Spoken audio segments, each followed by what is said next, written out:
what we're showing here is the multiple durometer silicone kit that's on the internet today. So what we want to show you is how to pack a low viscosity material with high physical properties and blend it with the high viscosity materials with yet higher physical properties. So we've got the LSR 60, which is the LSR, liquid silicone rubber, which is a high viscosity material, and a typical RTV, low viscosity. And we're going to use, in the kit, we're giving you a 50 durometer, a 50 catalyst, 30 durometer, 6-hour cure, and a 30 catalyst, 23 durometer with a 30-minute cure. So what we want to do, have pre-weighed out 2 grams of A and 2 grams of B, and we're going to mix the high viscosity LXR 1:1. This material, once mixed, will give us high strength, a tear of 200 ppi, high physical properties for use against the tissue surface. Mix the material thoroughly for 1 to 2 minutes.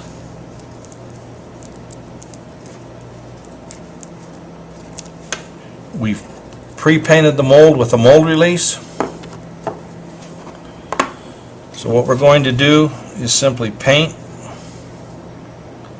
a thin layer directly onto the mold. Pushing the material will eliminate minimal air bubbles. What we want is a thin coat of a very high tear, very strong 60 durometer silicone elastomer. So what we're going to do now is pack the low viscosity VST-50 Shore of 30 directly to the 60 durometer LSR that we painted onto the mold. So we've mixed up 50 grams of base, 10 grams of catalyst, and we've added 12 drops of pigment, basically a pre-colored skin pigment, which is also in a crosslinker. So the material is all consistent.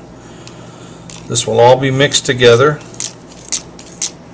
in a small tub, making sure to mix all the crosslinker into the base thoroughly.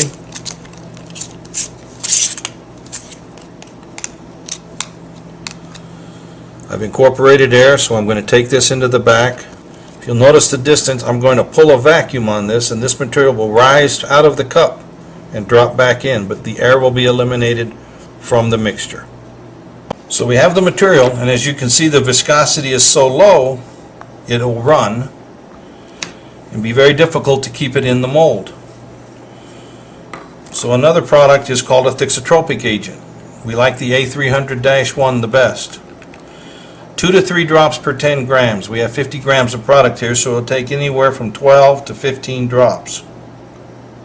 I'll elect to go with 12 because we'll add some more thixo when we introduce a little more color. Stir this in slowly so minimal air will be reintroduced to the product. But as the material is introduced into the silicone, you can see it continues to flow, but the viscosity is thickening more into a paste,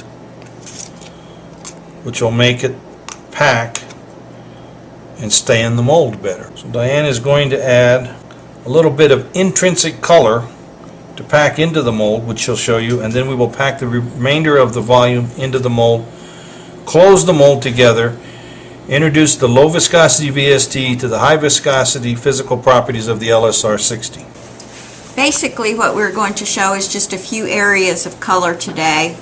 You know that when you're painting and putting color into the mold, you're going to have different colors throughout on your outside of your color because you want to paint as much intrinsically as possible.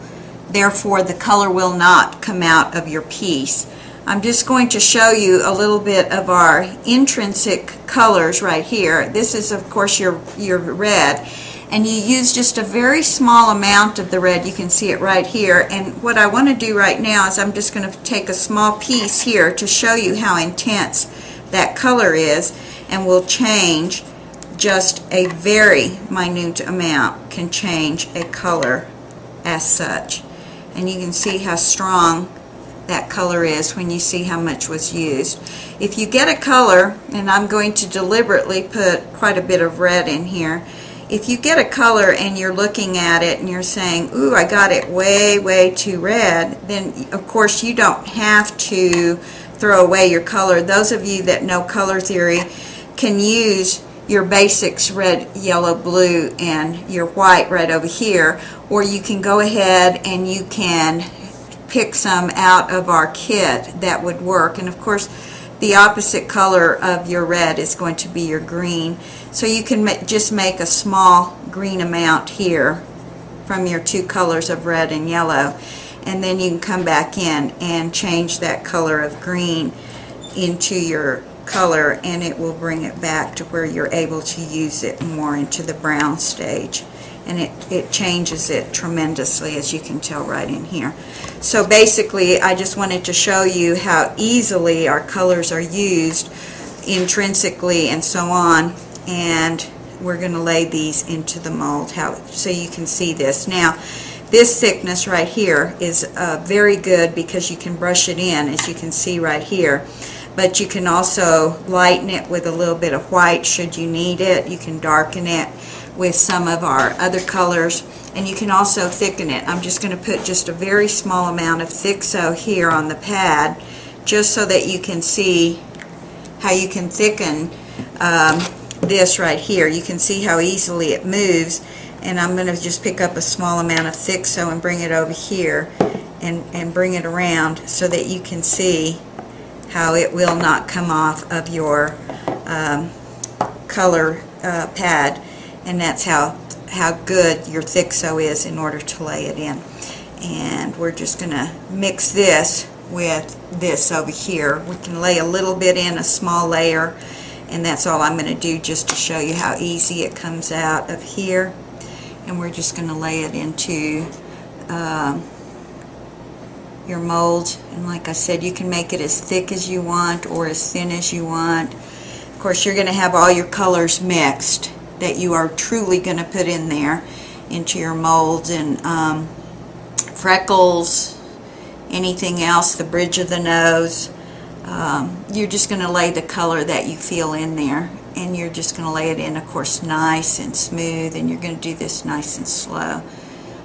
The colors, you can see, go in so very easily into your mold. And where you don't want as much red, of course, you're going to use this color that we have mixed already. For those of you that are not familiar, of course you want to put stuff in intrinsically, freckles, etc., as much as possible. Right. What was done is, of course, you would put your color down for the outside of the nose or ear, whatever kind of prosthesis you're making, and then you mix the colors that you were using here and incorporate them into the large piece.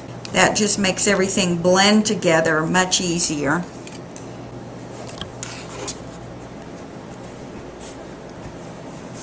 Trying to keep as many air bubbles out as possible. Some people like to do it in layers with the brush to make sure you have enough material. Now we're going to close the mold, so I'll take a little bit more, place it on the tissue surface.